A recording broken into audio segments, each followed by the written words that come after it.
আশিক চৌধুরী। আজকে আমরা কথা বলবো পার্কিনসন্স ডিজিজ ও মানসিক অস্থিরতা সম্পর্কে। কি মানসিক অস্থিরতা পার্কিনসন্স রোগের সাথে সম্পর্কিত? পার্কিনসন্স ডিজিজ একটা চলমান রোগ যা আস্তে আস্তে অগ্রসর হয়। এই রোগের কিছু উপসর্গ মানসিক অস্থিরতার কারণ হয়। এই রোগে আক্রান্ত রোগীর মানসিক চাপ, স্মরণ শক্তি, কথা বলা, সন্দেহ ও অবাস্তব ছবি দেখতে পারে। পার্কিনসন্স রোগীর কতটুকু মানসিক চাপ থাকতে পারে? পার্কিনসন্স রোগে মানসিক চাপ সাধারণ ব্যাপার। 25 থেকে 50% রোগীর ক্ষেত্রে মানসিক চাপ খুব সহজভাবে লক্ষণীয়। এখন আমরা বলবো পার্কিনসন্স রোগের মানসিক চাপের উপসর্গগুলো সম্পর্কে। পার্কিনসন্স রোগের মানসিক চাপের উপসর্গগুলো কোনো প্রকার পূর্ব সংকেত নাই, এমনকি কোনো চিকিৎসাও নাই।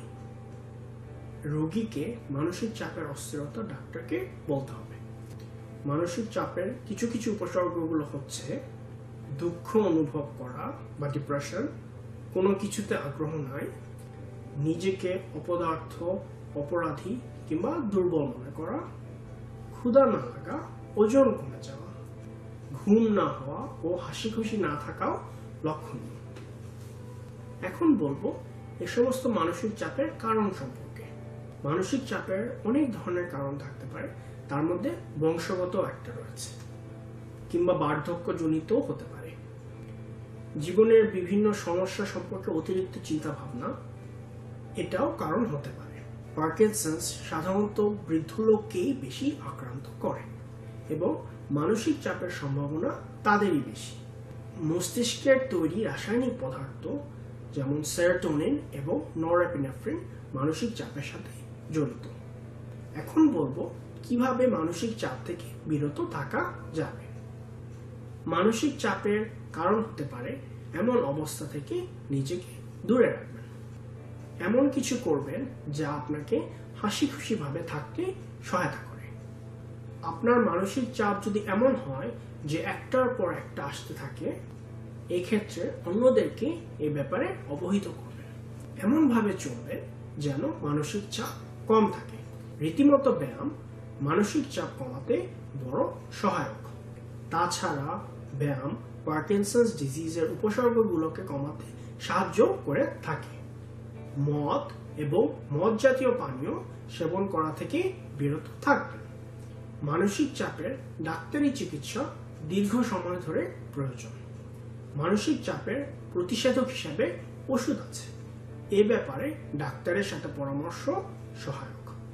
এখন বলবো কিভাবে স্মৃতিশক্তি এবং স্মরণ শক্তি ঠিক রাখা যেতে পারে সে সম্পর্কে। স্মৃতিশক্তি ও স্মরণ শক্তি কমে যাওয়ার সাথে পার্কিনসন্স ডিজিজের সম্পর্ক আছে। স্মৃতিশক্তি ও স্মরণ শক্তি সমস্যার সমাধানে আগে থেকেই পরিকল্পনা থাকতে হবে। কোনো কিছু মনে রাখতে হলে আপনাকে চেষ্টা করতে হবে এবং মনোযোগী হতে হবে এবং মস্তিষ্কে ধারণ করে রাখতে হবে যে এ বিষয়ের জিনিসগুলো আপনার প্রয়োজন। কোনো কিছু মনে করার জন্য খুব বেশি চিন্তা করবেন না, সব সময় হ্যাঁ বোধক চিন্তা করবেন।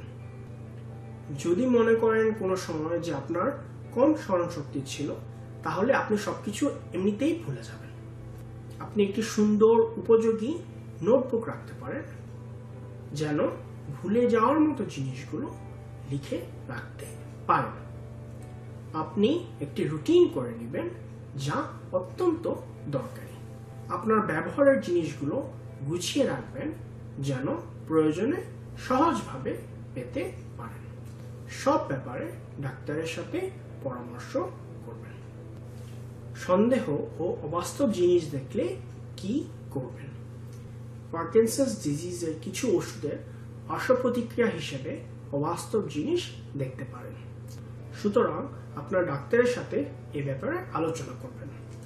ডাক্তার আপনার ওষুধের মাত্রাকে কমিয়ে দিয়ে উক্ত পার্শ্ব প্রতিক্রিয়াকে কমানোর চেষ্টা করবেন। অবাস্তব জিনিস দেখা সাধারণত বেশি হয় যদি অপরিচিত জায়গায় অবস্থান করেন। তাই সবসময় চেষ্টা করবেন যেন একটি পরিচিত জায়গায় অবস্থান করা যায়। কোনো কিছুর ছায়াকে অবাস্তব জিনিস হিসেবে দেখতে পারেন।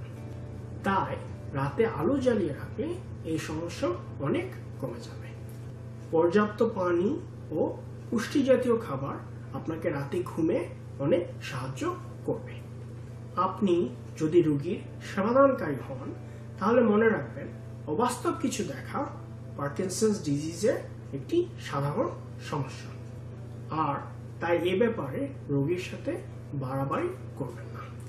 রোগী যদি মারমুখী হয় তাহলে অন্য কারো সাহায্য নিতে পারেন, প্রয়োজনে অ্যাম্বুলেন্স কল করতে পারেন। ওরাল পার্কিনসন প্রোগ্রামে আমরা পার্কিনসন্স ডিজিজের রোগীকে তাদের রোগ মুক্তিতে সাহায্য করে থাকি। এজন্য আমরা পার্কিনসন্স রোগের ওষুধ বিনামূল্যে ও অন্যান্য সেবা প্রদান করে থাকি আন্তর্জাতিক লেভেলে। এ সম্পর্কে আরো জানতে চাইলে দয়া করে ভিজিট করুন আমাদের ওয়েবসাইট www.edprogram.org।